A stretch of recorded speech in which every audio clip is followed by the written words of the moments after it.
जो मिट्टी वगैरह थी वो धुल गई है, खूबसूरत मंजर हो गया है। ये अब ठंडी हवाएं, रूह को सुकून देने वाली हवाएं चल रही हैं। अल्लाह पाक की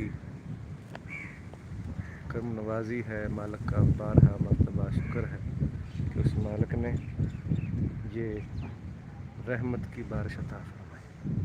अभी रहमत के बारिश जो है ऊपर मंडला रहे हैं, तो खालिक कायनात, मालिक कायनात का करोड़ा मर्तबा शुक्र है।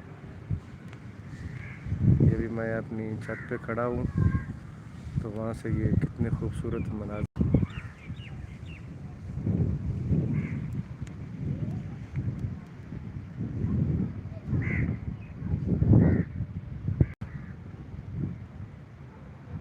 ये परिंदा अभी बारिश में नहा के कैसे वो खुशी का इजहार कर रहा है।